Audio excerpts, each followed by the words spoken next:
Whew. Yeah, it's special, man. It's just full come circle of, all the work that I put in, all the early mornings, late nights. This is what you do it for, to reap the benefits, the awards like this. So I remember when Ezekiel Elliott came out, he said, "I want to play for the Cowboys." It didn't happen. Mike Parsons came out, "I want to play for the Cowboys." I've heard you say that. Yeah, I mean, I've said it a few times. I'll say it again. I definitely would love to play for the Cowboys. I played in their practice facility multiple times. Lived in Frisco for a good few years, and now just coming back and getting ready for the draft. I mean, all my family's still out here, so it would just be a special opportunity to play for the Cowboys. You had a chance to tell Jerry that, or anybody in the organization that you could pick me? You said what? Have you had a chance to talk to Jerry Jones or anybody in the organization and say, "Hey, come get me"? No, I haven't yet, but once I do, I'll give them my little spiel and try to convince them. What's that spiel include? I think they know what I can do on the field, right? That's apparent to everybody across the nation, but I think them getting to know me as a person, my character, because that's really what you're drafting, that's what you're investing in, is a person, right? You already know what they can do on the field, but there's so much more that it comes with being a professional athlete, and I think that's what separates me from the rest. Did you hear where the new head coach says he wants to run the ball? I did, for sure. I like that, so that gives me more confidence. I might possibly go there. What does it mean to be able to receive this honor in your hometown, to have this award and this whole night, honoring you in your backyard, basically? Yeah, it means a lot. There's been a lot of great players to come out of Dallas, Frisco, just this area, Texas in general, so to be kind of the next one up and, to share it all with my family, who's watching me, grow up and, watch all the work that I put in, help me get to this point. It's a blessing to share this moment with everyone, the city. It's been great. This is second straight year that it's been a DFW guy that's won this award. Can you talk about this area, what high school football in this area means, and how it helped shape you?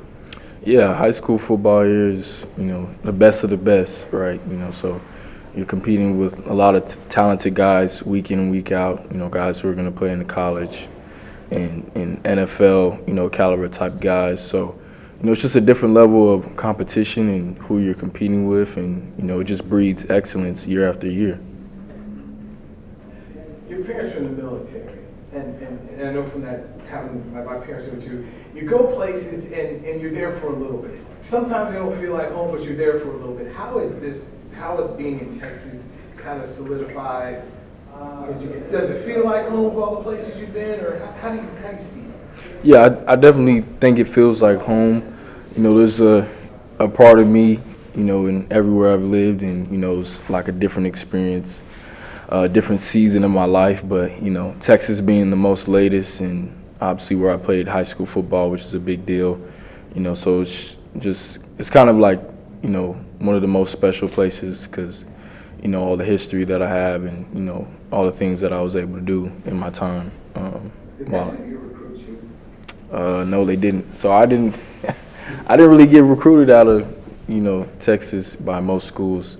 Only Texas offers were UNT and Texas State University. So not too many guys was looking at me. Was that part of the fuel of the fire? Most definitely. I mean, to be, right in the backyard competing with these guys and, which I felt like I was the same caliber or, even better. But it just, like you said, fueled the fire to work harder, get back in the lab and really show people that I am the best. What do you say to people that believe you may not be big enough to be a 3-down back in this league? Yeah, I mean, time after time again, there's always going to be people who nitpick things and, will point out different things that they think might not work for a certain player. But, I proved myself on the collegiate level, and that's why I didn't get recruited by, per se, those bigger schools, because they didn't think I had the size or the speed or whatever it may be. But once again, I'll just have to go and prove myself. There's always going to be somebody who doubts me, but I think the whole height thing is just I don't think it really makes sense because there's a lot of players in the NFL, some even shorter than me, who have made a great impact. In fact, like I feel like the NFL is a lot more shorter guys who are, shiftier, faster. That's what it's been moving towards rather than, the big, bulky guys. Ashton, you talked about not being the most highly recruited guy out of high school, and as the transfer portal becomes more relevant in college football, you chose to stay at Boise State and with the coaching staff put that trust in you. How important do you think it is for future student athletes to see stories like yours where you don't enter the transfer portal and you choose to stay with the team that trusts you? Yeah, I think it's very important, and I think one reason why I did it is because I know that it would help kind of guide a lot of other athletes in the same position. But college football is a totally different space now. There's no loyalty where you're at, but that's something I was raised with, was a loyal mindset, and the people who took a chance on you, just to be loyal to them and what they've given to you. And I just had to think of my values, my morals, and what was best for me. Because like I said, everybody else thought I was gonna leave, and there was a narrative that there was no way I was staying at Boise State. But everything that I wanted to do, I set out to do. I did it at my time at Boise State. Ashton, as you close this collegiate chapter and the award season comes to an end, what's your either favorite memory or the most memorable moment of this last historic year? I would say our Mountain West Championship game. My family was there. A lot of my teammates' family was there. That was probably like one of the biggest games in Boise State history, where I feel like kind of cemented myself and my legacy as a player there. Being that Boise State had never had a playoff appearance before then, and it was a lot of pressure all year. Week after week. Obviously after the Oregon game, you lose another one, then that's gone. You can't even think about that. But to handle all the pressure and perform at a high level, not just me but my whole team, and then see everything that we worked for right in front of us, and it was just a special moment. The fans running on the field, like, it was just crazy. They tore the goalposts down, like, it was just a special moment. During the journey, you've had all these award banquets you've been to the last few months. Has there been anybody you met, like an idol or anybody that you came across that made an impact, or a conversation that you may have met with somebody or crossed paths with anybody? Yeah, I've met a lot of people. It's been special just to take things from different people, but I think it wasn't even anything that he said, like specifically advice or anything. But RG3, on the way back after the Heisman ceremony, we were in a Sprinter van with him and my family, and just talking, just laughing, making jokes, and it was just a cool experience to talk to him, be around him.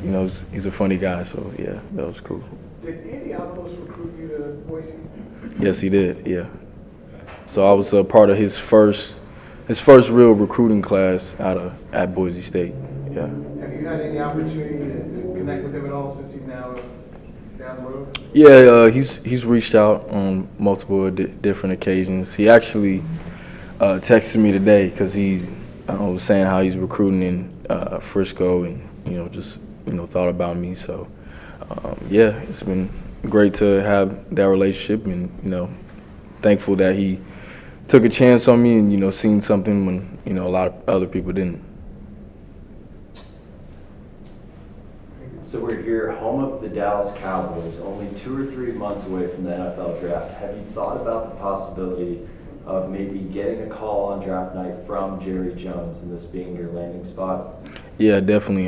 Every time since the season's been over, all the fans of Dallas, if they see me, they're telling me, we need you here, we want you here. So I think it would be, a great opportunity for me and, for the Cowboys if, they take that chance. But now it would be very exciting. What number would you wear? Got to rock the deuce still, hopefully. All right. Did you hear that they hired their new offensive coordinator today? Yes, Have you ever run into Clayton Adams before? Do you know much about it? not really, but I'll do my research for sure.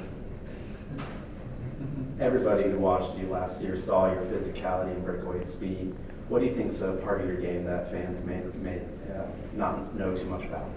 I think IQ. You know, a lot of people make the narrative that running back is just so easy, but it's just one of the positions that's more instinctive than a lot of positions on the football field. But you know, the backs that do have higher IQ, you can tell just by the way they run certain cuts, just their vision. So I feel that really helps separate me. Knowing what the O-line is doing, knowing what the defense is doing, and how they're attacking us, it's all made me excel this year or this past season as a running back.